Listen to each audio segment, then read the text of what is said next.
ഈ വീഡിയോയിൽ നമ്മൾ ഡിസ്കസ് ചെയ്യാൻ വേണ്ടി പോകുന്നത് യുദ്ധനേഷ്യയെ പറ്റിയാണ്. യുദ്ധനേഷ്യ എന്ന് പറയുന്ന ഗ്രീക്ക് വേർഡായിട്ടുള്ള ഇയുവിൽ നിന്നും തനന്തോയിൽ നിന്നും ഡിറൈവ് ചെയ്തതാണ്. ഇയു എന്ന് പറഞ്ഞു കഴിഞ്ഞാൽ വെൽ എന്നും തനന്തോ എന്ന് പറഞ്ഞു കഴിഞ്ഞാൽ ഡെത്ത് എന്നുമാണ് അർത്ഥം. അപ്പോൾ യുദ്ധനേഷ്യയുടെ മീനിങ് എന്താണ്? Die well. ഇതെന്ന് പറയുന്നത് ഒരു മേഴ്സി കില്ലിംഗ് ആണ്. ഒരു ടെർമിനൽ ഡിസീസിൽ നിന്ന് സഫർ ചെയ്യുന്ന വ്യക്തി മേഴ്സി കില്ലിംഗ് നടത്തുന്നു. ഈ ടെർമിനലി ഇല്ലെന്ന് പറഞ്ഞു കഴിയുമ്പോൾ അയാൾ ഒരു വെജിറ്റേറ്റീവ് സ്റ്റേജിലായിരിക്കും ഉണ്ടായിരിക്കുന്നത്. ഇനി പല തരത്തിലുള്ള യുദ്ധനേഷ്യ ഉണ്ട്. Active, passive, voluntary, involuntary. അതിലെ ആക്റ്റീവ് യുദ്ധനേഷ്യ എന്ന് പറയുന്നത് ഒരു വ്യക്തിയുടെ, ഒരു ടെർമിനലി ഇല്ലായിട്ടുള്ളൊരു വ്യക്തിയുടെ ലൈഫ് എൻഡ് ചെയ്യുന്നതിന് വേണ്ടി ആക്റ്റീവ് സ്റ്റെപ്സ് എടുക്കുന്നു. അവിടെ ലീത്തൽ ഇഞ്ചക്ഷൻ ആയിരിക്കും കൊടുക്കുന്നത്. ഇനി പാസീവ് യുദ്ധനേഷ്യ എന്ന് പറയുമ്പോൾ അവർക്ക് കൊടുത്തിട്ടുള്ള ഒരാൾ ഫുള്ളി മെഡിക്കൽ സപ്പോർട്ടിലായിരിക്കും അയാളുടെ ജീവൻ നിലനിർത്തിയിട്ടുണ്ടായിരിക്കുന്നത്.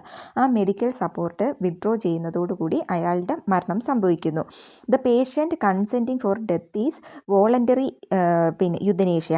അപ്പോൾ ഒരു പേഷ്യൻറ്റിൻ്റെ കൺസെൻറ്റോട് കൂടി മരണം സംഭവിക്കുകയാണെന്നുണ്ടെങ്കിൽ അത് voluntary euthanasia. If the person is not in the condition to give consent നൽകാനുള്ളൊരു കണ്ടീഷനിലല്ല ഒരു പേഴ്സൺ കിടക്കുന്നത് എന്നുണ്ടെങ്കിൽ, ഒരു വ്യക്തി പൂർണ്ണമായിട്ട് ഒരു കോമ സ്റ്റേജിലാണ് കിടക്കുന്നത് എന്നുണ്ടെങ്കിൽ ആ വ്യക്തിയുടെ പേരൻസിനോ സ്പൗസിനോ ഒക്കെ എന്ത് കൊടുക്കാൻ വേണ്ടി പറ്റും? ഈ കൺസെൻറ്റ് കൊടുത്തിട്ട് അങ്ങനെ ഒരാളെ മേഴ്സി കില്ലിംഗ് നടത്തുകയാണ് എന്നുണ്ടെങ്കിൽ അതിനെ ഇൻവോളണ്ടറി യുദ്ധനേഷ്യ എന്നാണ് വിളിക്കുന്നത്. ഇനി മറ്റുള്ള രാജ്യങ്ങളിലെ യുദ്ധനേഷ്യയുടെ പ്രൊവിഷൻ നോക്കിക്കഴിഞ്ഞാൽ നെതർലൻഡ്സിലെ യുദ്ധനേഷ്യയും അല്ലാന്നുണ്ടെങ്കിൽ ഫിസീഷ്യൻ അസിസ്റ്റഡ് മേഴ്സി കില്ലിങ്ങും പണിഷബിൾ അല്ല. If the physician act in accordance with the criteria of due care ഒക്കെ വെച്ചിട്ടാണ് അയാളിത് ചെയ്യുന്നത് എന്നുണ്ടെങ്കിൽ കുഴപ്പമില്ല. ഇനി സ്വിറ്റ്സർലാൻഡിലേക്ക് പോയി കഴിയുമ്പോൾ അസിസ്റ്റൻറ്റ് സൂയിസൈഡ് എന്ന് പറയുന്നത് ലീഗലി പെർമിറ്റ് ചെയ്തിട്ടുണ്ട്. പക്ഷേ യുദ്ധനേഷ്യ അവിടെ എന്താണ്? ഇല്ലീഗലാണ്. ഈ രണ്ടും തമ്മിലുള്ള ഡിഫറൻസ് നോക്കിക്കഴിഞ്ഞാൽ the patient administers lethal injection himself. ഈ അസിസ്റ്റഡ് സൂയിസൈഡിൻ്റെ അകത്ത് എങ്ങനെയാണ്? പേഷ്യൻ്റ് ഹിംസെൽഫ് അയാൾ സ്വന്തമായിട്ട് ഈ ലീത്തൽ ഇഞ്ചക്ഷൻ ടേക്ക് ചെയ്യുകയായിരിക്കും. രണ്ടാമത്തെ കണ്ടീഷനിൽ എന്ന് പറയുന്നത് ഡോക്ടറോ മറ്റുള്ള പേഴ്സൺസോ ആയിരിക്കും അയാളുടെ ഡെത്തിലേക്കുള്ള ഇത് ചെയ്യുന്നത്. ഇനി ബെൽജിയത്തിലേക്ക് പോയി കഴിയുമ്പോൾ യുദ്ധനേഷ്യ ലീഗലി പെർമിറ്റഡ് ആണ്. പക്ഷേ patient who require to end his life must be conscious at that time. അയാളുടെ ഒരു പേഷ്യൻറ്റിന് അയാളുടെ ലൈഫ് എൻഡ് ചെയ്യണമെന്നുണ്ടെങ്കിൽ അയാൾ ആ സമയത്ത് കോൺഷ്യസ് ആയിരിക്കണം. ഡോക്ടറിന് ഒരു വ്യക്തിയെ കൊല്ലാനുള്ള ലൈസൻസ് ഇല്ല എന്നാണ് ബെൽജിയത്തിലെ ഇത്. ഇനി USA വന്ന് കഴിയുമ്പോൾ ആക്റ്റീവ് യുദ്ധനേഷ്യ എന്ന് പറയുന്നത് ലീഗലാണ്. കാനഡയിൽ അസിസ്റ്റൻറ്റ് സൂയിസൈഡ് ഇല്ലീഗലാണ്. UK, Spain, Australia, Italy, Germany, ഫ്രാൻസിലൊക്കെ യുദ്ധനേഷ്യയും ഫിസിഷ്യൻ അസിസ്റ്റഡ് ഡെത്തും ഇല്ലീഗലാണ്.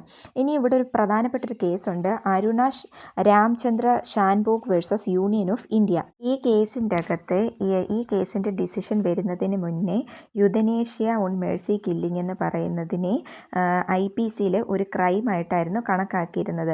Passive euthanasia is legal in India. Passive euthanasia എന്താണ്? ഇന്ത്യയിൽ ലീഗലാണ്.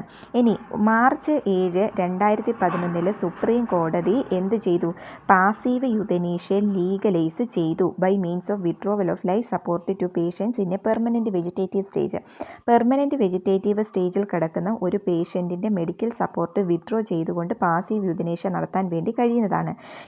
This decision was made as part of the verdict in a case involving Aruna Shanbaug. ഈ കേസിൻ്റെ ഭാഗമായിട്ടാണ് ഇങ്ങനെയൊരു ഡിസിഷൻ വരുന്നത്. ഇനി ഈ കേസിൽ എന്തായിരുന്നു? മാർച്ച് 11 സുപ്രീം കോടതി ഒരു ഹിസ്റ്റോറിക് ജഡ്ജ്മെൻറ്റാണ് ഈ പാസീവ് യുദ്ധനേഷ്യയുമായിട്ട് ബന്ധപ്പെട്ടിട്ട് പുറപ്പെടുവിപ്പിച്ചത്. ജഡ്ജ്മെൻറ്റ് പാസ് ചെയ്തിരുന്നത് ആരാണ്? പിങ്കി വിരാനിയുടെ പ്ലീ അനുസരിച്ചായിരുന്നു. 2009 കോൺസ്റ്റിറ്റ്യൂഷണൽ പ്രൊവിഷനായിട്ടുള്ള നെക്സ്റ്റ് ഫ്രണ്ട് എന്ന് പറഞ്ഞിട്ടുള്ള ഒരു പ്രൊവിഷൻ വെച്ചിട്ട് ഒരു കേസ് ഫയൽ ചെയ്യുകയും അങ്ങനെയാണ് ഈ പറഞ്ഞിട്ടുള്ളൊരു ജഡ്ജ്മെൻറ്റ് വരുന്നത്. അപ്പോൾ ഇവിടെ എന്തായിരുന്നു എന്ന് ചോദിച്ചു കഴിഞ്ഞാൽ ഇതൊരു ലാൻഡ്മാർക്ക് ലോ ആണ്. ഇവിടെ എന്താണ്? Places the power of choice in the hands of the individual over government, medical or religious control which sees all suffering as dignity. Supreme court specified 2 irreversible conditions to permit. അപ്പോൾ ഈ passive യുദ്ധനേഷ്യ permit ചെയ്യണമെന്നുണ്ടെങ്കിൽ 2 condition ഇവിടെ പറയുന്നുണ്ട്. ഒന്നെന്ന് പറയുന്നത് the brain dead four ഹൂം the ventilator can be switched off. Brain dead സംഭവിച്ച ഒരാൾക്കാണ് എന്നുണ്ടെങ്കിൽ ventilator switch off ആക്കാൻ വേണ്ടി കഴിയും. ഇനി പെർസിസ്റ്റൻറ്റ് വെജിറ്റേറ്റീവ് സ്റ്റേജിൽ കിടക്കുന്ന ഒരാളാണ് എന്നുണ്ടെങ്കിൽ four ഹൂം the feet can be tampered out. അവർക്ക് കൊടുക്കുന്ന അവർക്ക് കൊടുക്കുന്ന ഭക്ഷണത്തിൽ എന്തെങ്കിലും മായം ചേർക്കുക, അല്ലാന്നുണ്ടെങ്കിൽ അവരുടെ ആ ഭക്ഷണം കൊടുക്കുന്നതുമായിട്ട് ബന്ധപ്പെട്ട് അതുമായിട്ട് എന്തെങ്കിലും ചെയ്യുക, അല്ലെന്നുണ്ടെങ്കിൽ പെയിൻ മാനേജിങ് പാലിയേറ്റീവ്സ് ഒക്കെ ആഡ് ചെയ്യുക. ഇതൊക്കെയാണ് സാധാരണയായിട്ട് ഈ രണ്ട് ഫോംസാണ് ഫോളോ ചെയ്യുന്നത്. ഇന്ത്യയിലെന്ന് പറയുന്നത് യുദ്ധനേഷ്യയുമായിട്ട് ബന്ധപ്പെട്ട ഒരു സ്പെസിഫിക് ലോയൊന്നുമില്ല. സുപ്രീം കോടതിയുടെ ഗൈഡ് ലൈൻസ് ആണ് ഇവിടെ നിയമമായിട്ട് ഫോളോ ചെയ്യുന്നത്. ഇവിടുത്തെ ഗൈഡ് ലൈൻസ് എന്തൊക്കെയാണ്? ഇങ്ങനെ ഒരാളുടെ ലൈഫ് സപ്പോർട്ട് ഡിസ്കണ്ടിന്യൂ ചെയ്യുന്നതിന് മുൻപേ അവരുടെ സ്പൗസിൻ്റെയോ പേരൻസിൻ്റെയോ ക്ലോസ് റിലേറ്റീവ്സിൻ്റെയോ എന്ത് വേണം? അവരുടെ ഒരു കൺസെൻറ്റ് വേണം.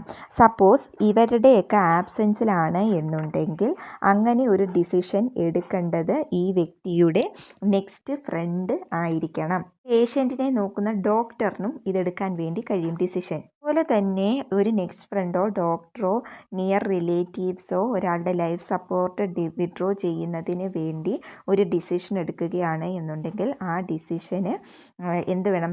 ഹൈക്കോടതിയുടെ അപ്രൂവൽ ഉണ്ടായിരിക്കേണ്ടതാണ്. അങ്ങനെ ഒരു ആപ്ലിക്കേഷൻ ഫയൽ ചെയ്ത് കഴിഞ്ഞാൽ ഹൈക്കോടതിയുടെ ചീഫ് ജസ്റ്റിസ് ഒരു 2 അംഗ ബെഞ്ചിനെ കോൺസ്റ്റിറ്റ്യൂട്ട് ചെയ്തിട്ട് അവരായിരിക്കും ഇതിന് അപ്രൂവൽ നൽകണോ വേണ്ടേ എന്നുള്ള കാര്യം തീരുമാനിക്കുന്നത്. 3 റെപ്യൂട്ടഡ് ഡോക്ടേഴ്സിൻ്റെ കമ്മിറ്റിയെ നോമിനേറ്റ് ചെയ്യും ഈ ബെഞ്ച്.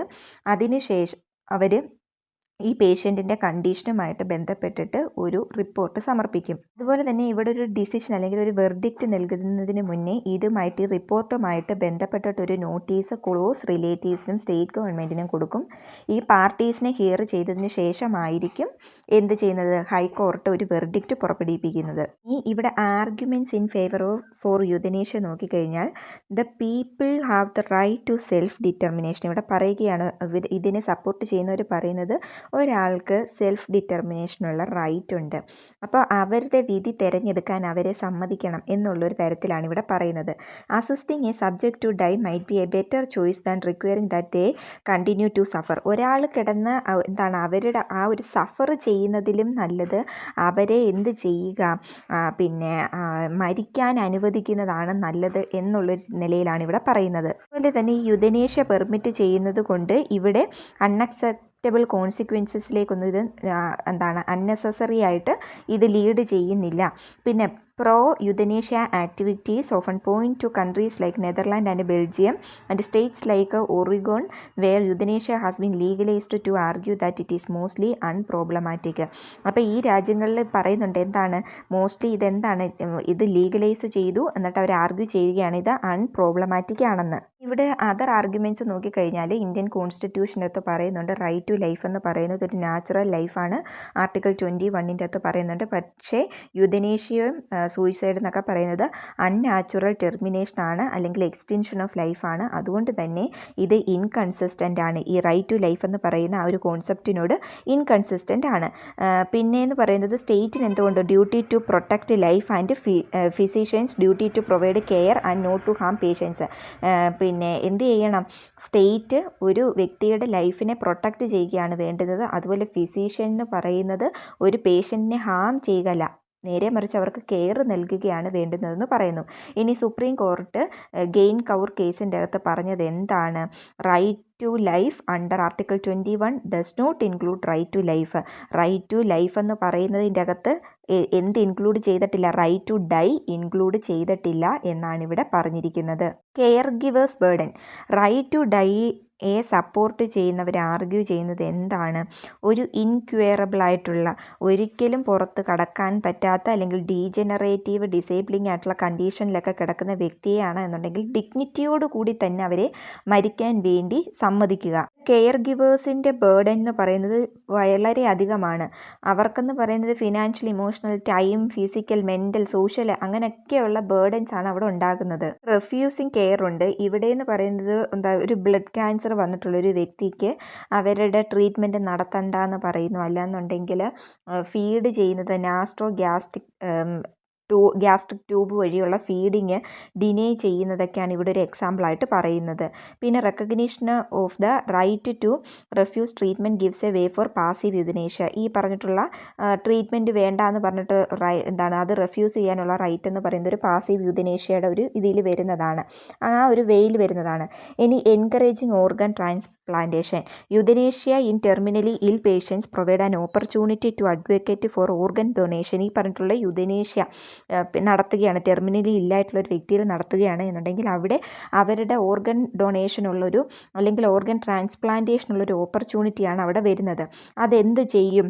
ട്രാൻസ്പ്ലാന്റേഷന് വേണ്ടി വെയിറ്റ് ചെയ്തിരിക്കുന്ന ആൾക്കാർക്ക് അത് പിന്നെ ഓർഗൻസ് ഫെയിലിയർ ആയ പേഷ്യൻസിന് അത് വളരെയധികം ഹെൽപ്പ് ചെയ്യുന്ന ഒരു കാര്യമാണ്.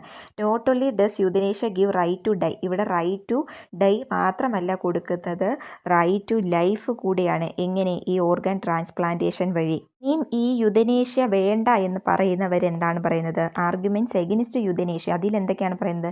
യുതനേഷ്യ എന്ന് പറയുന്നത് പിന്നെ ലൈഫിൻ്റെ ആ ഒരു വിശുദ്ധിയുടെ പിന്നെ സൊസൈറ്റിക്കുള്ള ഒരു റെസ്പെക്റ്റ് നഷ്ടപ്പെടും. അതുപോലെ യുതനേഷ്യ എന്ന് പറയുന്നത് might not be in person's best interest. For example, അപ്പോൾ എന്താണ്? പേഴ്സൺസിൻ്റെ ബെസ്റ്റ് ഇൻട്രസ്റ്റിലായിരിക്കത്തില്ല. ചിലപ്പോൾ എന്താണ്, ഓരോ വ്യക്തികളുടെ പ്രോപ്പർട്ടി കിട്ടാൻ വേണ്ടിയൊക്കെ പേരൻസിനെ, ഓൾഡ് ഏജ് ആയിട്ടുള്ള പേരൻസിനെയൊക്കെ കൊല്ലാൻ സാധ്യതയുണ്ട് എന്നാണ് ഇവിടെ പറയുന്നത്.